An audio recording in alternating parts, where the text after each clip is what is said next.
অন্যায় অত্যাচার করে বিএনপি লোকেরা ব্যাগ শেষ করে দিল। করতে ছিল যে ভাঙতে ভাঙতে এখানে চলে গেছে, ফসল বাগানে ভেঙে যায়। মিজান আছে, বাহার আছে, এদের সাথে আমার অনেক কেসাল গন্ডগোল হচ্ছে ভাই। তারা মনে করেন শুনতেছে না এই মিজান। আমরা আসি বালু তুলি লেজায় বেছে খাই। অনুমতি আমার ওস্তাদ দেলওয়ার দিছে আমার। ফসলি জমি পর্যন্ত তারা তুলে নিয়ে যায় বালু বিক্রি করতে, এবং ওখানে স্তূপ করে রাখছে বালু লুটেরা। নওগাঁর বাদলগাছি উপজেলার নালুকাবাড়ি আশ্রয়ণ প্রকল্প ও মানপুর আশ্রয়ণ প্রকল্পের ফুল ঘেঁষে বয়ে চলেছে ছোট যমুনা নদী। তবে তীরবর্তী এলাকা থেকে দিনে দুপুরে প্রভাবশালী ব্যক্তিদের বিরুদ্ধে বালু উত্তোলন করে বিক্রির অভিযোগ উঠেছে।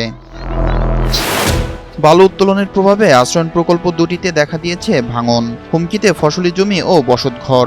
স্থানীয়দের অভিযোগ, শুষ্ক মৌসুম হওয়ায় নদী থেকে দিনরাত চলছে বালু উত্তোলন। তবে রাত গভীর হলে বালু উত্তোলন কাজে জড়িত শ্রমিক ও পরিবহন ট্যাঙ্কারের সংখ্যা বেড়ে যায় বহুগুণ। প্রভাবশালী ব্যক্তিদের যোগসাজশে যারা ছাড়াই চলছে এসব বালু উত্তোলন ও বিক্রি। এই যে বালু কাঠের অন্যায় অত্যাচার করে বিএনপি লোকেরা ব্যাগ শেষ করে দিল। মিজান, বাহার, তারপরে হলো যে ফিরোজ, তারপরে হলো ওর নাম কি রে, সুমন। আমাদের এটা যান ভালো থাকে সেটাই চাচ্ছি। ও ভাই, এই জায়গা 5 তারিখ পর থেকে এই বালুগুলা কাটে নিয়ে চলে যাচ্ছে।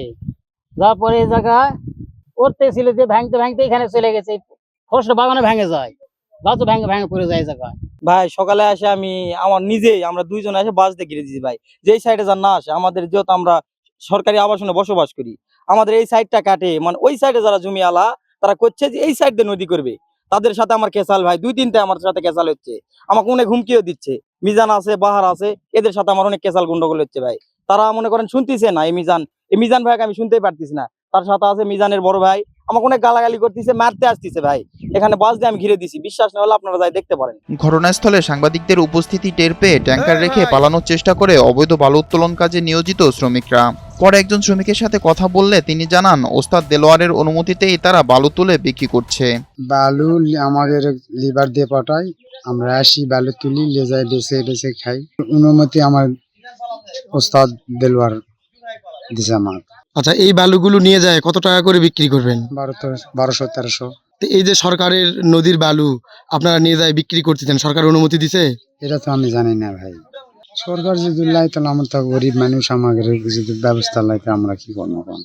এদিকে অতিরিক্ত জেলা প্রশাসক বলছেন, এ বিষয়ে সুনির্দিষ্ট অভিযোগ না থাকলেও কর্মকর্তারা নিয়মিত তদারকি করছেন। অবৈধ বালু উত্তোলনের সাথে জড়িতদের বিরুদ্ধে ব্যবস্থা নেওয়া হচ্ছে। ফসলি জমি পর্যন্ত তারা তুলে নিয়ে যায় বালু বিক্রি করতে, এবং ওখানে স্তূপ করে রাখছে বালু লুটেরা।